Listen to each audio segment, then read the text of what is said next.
প্রথমে দুঃখ প্রকাশ করছি যে আমরা সকাল 10:30 শুরু করার কথা ছিল, যে আমরা আসতে পারি নাই, সেজন্য সকলের কাছে ক্ষমা প্রার্থী। আপনারা জানেন যে আগামীকাল 28শে জুলাই আমাদের ময়মনসিংহে আমাদের জুলাই অভ্যুত্থানের যে কেন্দ্রীয় অগ্রনায়কেরা আছেন তারা আমাদের এই ময়মনসিংহ শহরে আসবেন এবং আমাদের এই টাউন হলে বিকাল 5টায় এখানে সমাবেশ হবে এবং একটা পদযাত্রা হবে। আমাদের এই ময়মনসিংহের সারা উপজেলা থেকে, প্রত্যেকটা উপজেলা থেকে বিভিন্ন পর্যায়ের নেতাকর্মীরা দুপুর 2টা থেকে এই টাউন হলে এসে জমায়েত হবে এবং বিকাল 5টায় আমাদের একটা পদযাত্রা হবে। সেই পদযাত্রাটা আমাদের এই টাউন হল থেকে আমাদের শহীদ সাগর চত্বরে যাবে এবং সাগর চত্বর থেকে মিন্টু কলেজ হয়ে গাঙ্গিনাপাড় মোড় হয়ে নতুন বাজার মোড় হয়ে জেলা স্কুল মোড় হয়ে আবার টাউন হলে এসে সমবেত হবে এবং এরপরে আমাদের এখানকার যে সমাবেশ হওয়ার কথা সেই সমাবেশ এখানে অনুষ্ঠিত হবে।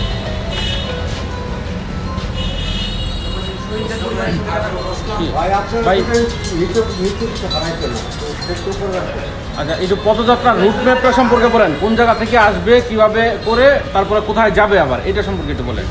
না না, মানে কোন জায়গা থেকে আসবে তারপর আবার যাবে কোথায়?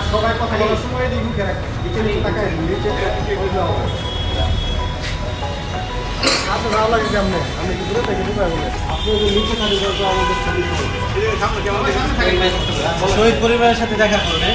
শহীদ পরিবারের জন্য আলাদা স্লট আছে, শহীদদের কবর জিয়ারের জন্য স্লট আছে। শহীদ পরিবাররা সবাই একটা জায়গায় সমাবেত হবে, ওদের জন্য ওই জায়গায় আপ্যায়ন প্লাস ওদের সাথে কেন্দ্রীয় নেতৃবৃন্দ যারা আছেন তারা দেখা করবেন এবং শহীদ পরিবারের যারা 2জন শহীদ আছে এই জায়গায় কবর আছে ওনাদের কবর জিয়ারত করবেন। নিরাপত্তা নিয়ে কোনো শঙ্কা আছে কিনা, আর প্রশাসনের সাথে আপনাদের এই ব্যাপারে কোনো বৈঠক হয়েছে কিনা?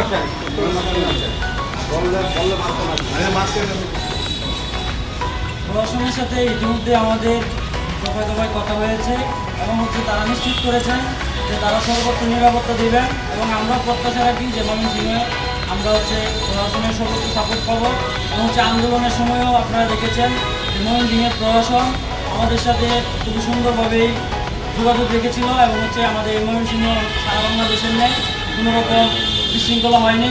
সেই সুবাদে আমাদের ময়মনসিংহের প্রত্যাশা রাখি যে আইনশৃঙ্খলা বাহিনী তাদের সর্বোচ্চ গুরুত্ব দিয়েই আমাদের সমাবেশকে নিরাপত্তা দেওয়ার চেষ্টা করি। লোক সমাগম কেমন হবে? আমরা প্রত্যাশা রাখি যে আগামীকালকে ময়মনসিংহের সারা বাংলাদেশের দেয় এবং সারা বাংলাদেশের যে সমাবেশগুলো তার চাইতে অনেক অনেক গুণ বড় সমাবেশ হবে এবং যেই সমাবেশ এই ময়মনসিংহের ইতিহাস হবে এবং অতীতের সকল রেকর্ড আগামীকালকে বাংলাদেশের।